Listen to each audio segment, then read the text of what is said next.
Hello, hello, hello. Hello, hello, Leads of hello. Wisdom audience, our Virginia's virtual viewers, we are so excited that you are leaning in.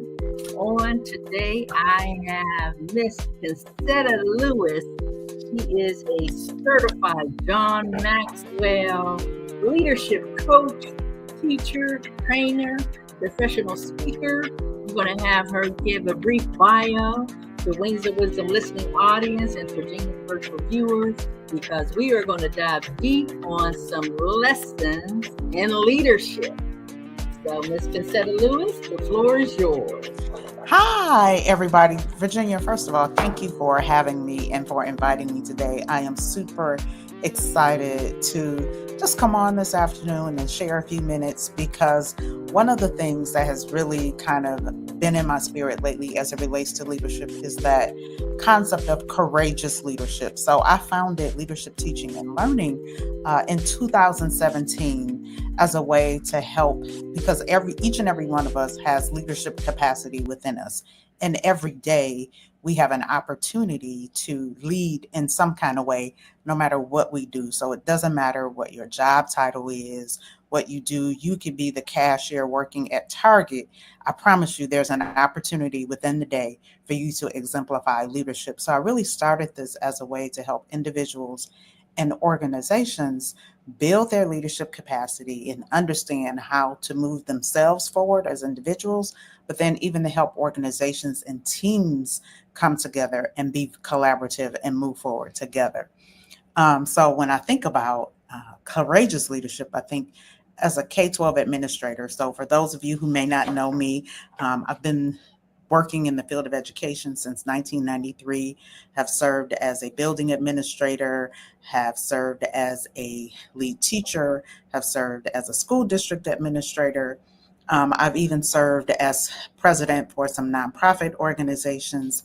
And what I've discovered more and more is that to really be able to have an impact and make change as a leader, you're going to have to make some courageous decisions. And sometimes those decisions aren't, you can't necessarily just always go with the status quo. You have to kind of break rank, as they say sometimes, and do something different if you want to get a different result. So I know you didn't ask me for all that. I don't know what else you have on your agenda or how you want to talk, but that's just something that I think we have to think about. Sometimes we think of leader as the person who just kind of sits up and just tells everybody else what to do, but there's a lot more to leadership than that. Yes, yes, yes. When I think of leadership, because Wings of Wisdom is built on biblical principles, I think of those women in the Bible, Yeah. like Esther, who led, the Jewish people. And it's amazing because we look at the men, like Jesus chose 12 men, and seemed like the leadership always come from the male perspective, but coming from the female perspective. Listen, you just touched on something right there, Virginia. Now listen, I haven't read the story of Esther in a long time, so if I don't get it exactly right, you can correct me. But if I recall correctly, part of Esther's story was that um, she had to have the courage to go before the king and deliver a message, right?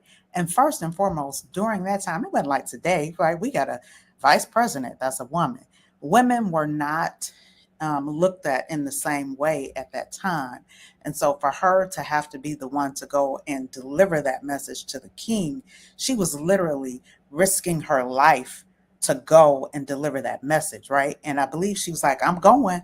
And if I, perish, I perish, like whatever happens, but I have to move forward and be courageous. And those are the type of decisions from leaders that change trajectories, right? That have massive impact. If she hadn't gone before him and shared that information, the remainder story of that story would be different. But because she went forward, she had an impact on a whole nation. Is that my memory serving me correct? You are right on target, my dear. And just, in our era, I think of like Rosa Parks. That Yes. day, she just led, not really, she just was tired and she led. She was, when you Listen, say enough is enough, it's almost like you're pushed in that Virginia. Now, leadership this is role. what I want the people to know. We haven't rehearsed this at all. What Virginia doesn't know is my team, I tell them all the time, things are going on. And I say, y'all know what? I'm going to take my Rosa Parks moment in this moment. And when Mm. I say that, that means that I am about to take that courageous, bold move. And for the sake of doing the right thing, I don't care what the rules say. I don't, because the world I live in, from a special ed perspective in schools, we have all these rules, right? And you're supposed to, and I'm like, I don't care what the rules say. I'm going to do the thing that is ethically and morally right.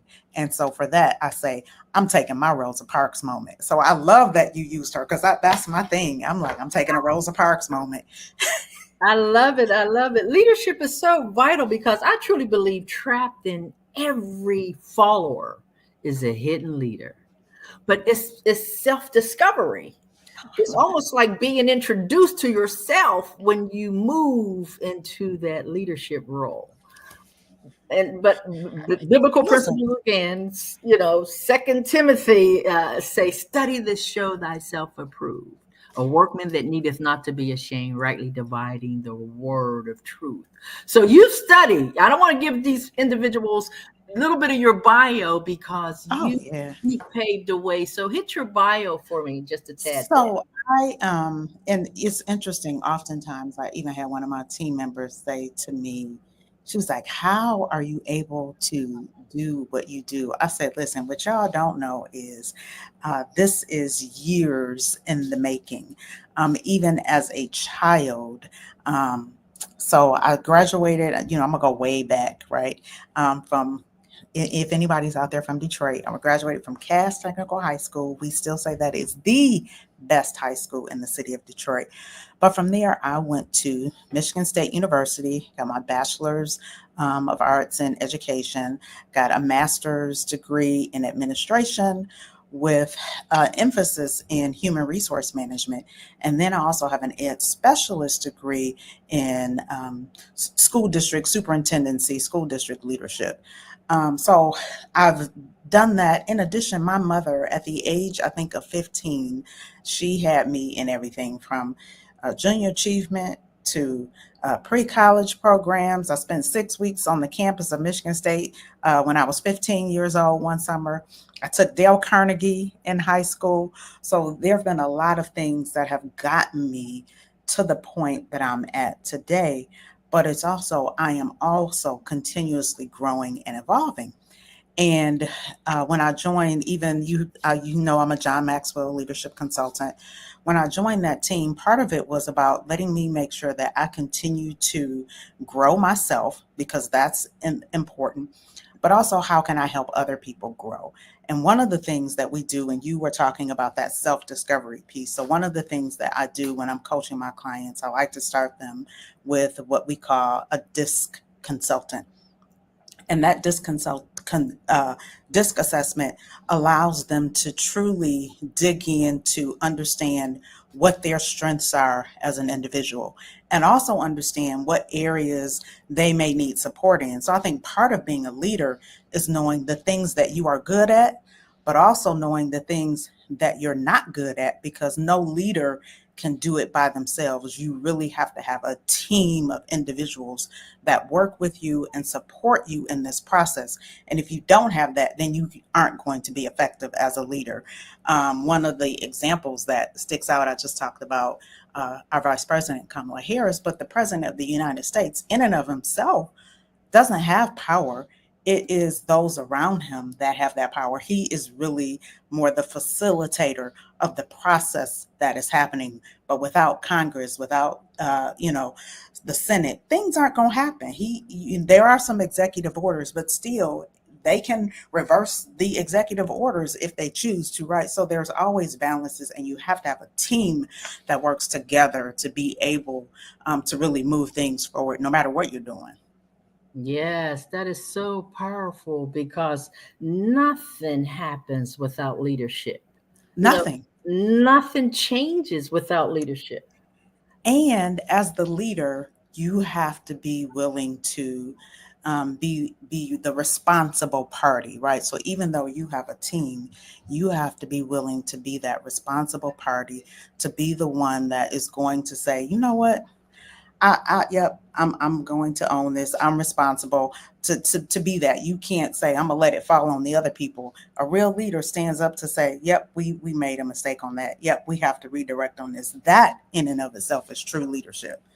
It really is. Tell me this: what are some common obstacles or Mm. barriers that you've observed in female leaders? I think there are a couple. One, I think, is fear, right? We are afraid that if we make a mistake, if we do something wrong, that we will be out. But the only way to truly learn and grow is through making those mistakes, right? So it's about making sure that you're in an environment that allows for that growth and capacity building. Um, and I think the other one is not thinking that you have to do it all yourself. As a woman, sometimes we feel like, oh, I got to do everything. I got to do everything, and I'm giving you three now, and you want everything to be perfect. Everything's not going to be perfect. Sometimes we have to make sure it is done, even if it's not perfect, right? And so sometimes we get stuck on wanting things to be this particular way. Just listen, let it be done. It might be 11 fine, and you want it 12, but it's okay. It's not the end of the world. Yes, let it flow, let it flow, let Yes. it flow, right? Yes, once again, if you missed that biblical principle nugget, Second Timothy 2:15, study to show thyself approved unto God, a workman that needeth not to be ashamed, rightly dividing the word of truth. So you dot the I's. You said it's a process. You cross the T's. And Now you're in this leadership role and have been for 25 years. yes, and you talk about rightly dividing the word of truth, right?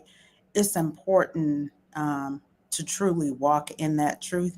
And again, sometimes rightly dividing that word is acknowledging we made a mistake in this, or acknowledging, yep, maybe that's not the best way to do this. There is a better way, and that's okay. So I think rightly dividing that word of truth as a leader is really learning to be reflective, to again understand what your strengths are, what things are your weaknesses, and then learning how to navigate through those, because we all have them.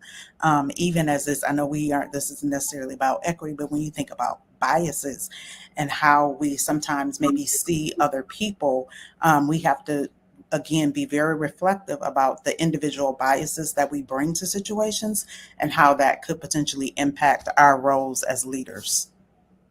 Yes. Wow, that is really powerful. In your experience, what are some essential like qualities or characteristics in Mhm. a successful female leader? I think you have to be authentic and you have to be true to yourself. So I think it stems around authenticity, honesty, and being empathetic with your colleagues and coworkers, those that you serve. Um, and then I also think, but also, this was the other thing I was going to say earlier, letting go of fear. So I think sometimes fear holds us back. And if you're in a meeting, what I've noticed is we're in meetings, and let's say it's more men in the meeting, they just saying their ideas, right? And we over here with our hand raised, waiting for someone to acknowledge us before Mm. we jump in, and they just jumping into the conversation. And so we have to become courageous enough to just jump into the conversation and not sit on the side and wait for someone to call us in. We got to call ourselves in. Gotta bring your folding chair if they don't have a chair set up for you, right? Yes. Bring your own Now, chair. now Virginia, that folding chair could take us in a whole nother direction. Wow, that is really powerful. But nothing advances without leadership. And the key, like you said, a lot of times that holds us back is fear. And I remember when I was in Les Brown's program, he would always focus on that acronym fear, and I would say, "Oh, false evidence appearing real," and he said, Yes. "No, face everything and rise." things. Yes. And that's the courage. And that's what you did when you established courageous leadership for women. It's powerful. Yes, because you said false evidence, but the evidence might be real. It might be accurate, but we have to move forward in it. So I love what he talked about: face everything and rise. That really is it. That's right. Jump to it, Juanita said. I love it. Yeah, so give Wings of Wisdom, virtual viewing audience, one last golden nugget and tell them how they can reach you and what your program actually offers. Yeah. So one last golden nugget is that you are enough, right? Sometimes we feel like I'm not enough. I can't do this. You are enough. Don't worry about. Know that everything that you need is inside of you already, and it's up to us to bring that out. So I invite you to reach out and connect with me at ConcettaLewis.com, ConcettaLewis.com. And there you will find access to a free workshop. It's called Core Values. And that talks about really starting with understanding what's important to you. And that really will guide every other decision that you make in your life. So today I want you to remember that you are enough. And take some time and focus on you. And like I like to say it like this, as the kids would say, bet on yourself. I love it. I love it. Bet on you. That is the Yes. key, ladies. Face everything and rise. Yes. And Yes. I am so happy, my friend. We met in the Wealth of You community We where we was did. learning how to build generational wealth, and you had a leadership role even then. So you've always We both did. yes, yes. And I love this now that we're coming full circle again and spotlighting you and featuring you on Wings of Wisdom. I love it. Thank you for having me. Oh, you is so welcome. So welcome. So, ladies and gentlemen, girls and boys, now is the time to share on your electronic toys. Miss Concetta Lewis, you can actually go to her website, ConcettaLewis.com. That's ConcettaLewis.com. Yes. And find your purpose, find your gift. And once that seed is planted and it is watered, God will give the increase. Yes. So you have to do your due diligence and studying to show yourself approved. Yes. A workman that needeth not to be ashamed, rightly dividing the word of truth. Have a wonderful Wednesday. We're so glad you were able to lean in. Have a great day. Thank you. Yeah. Bye-bye. Bye-bye.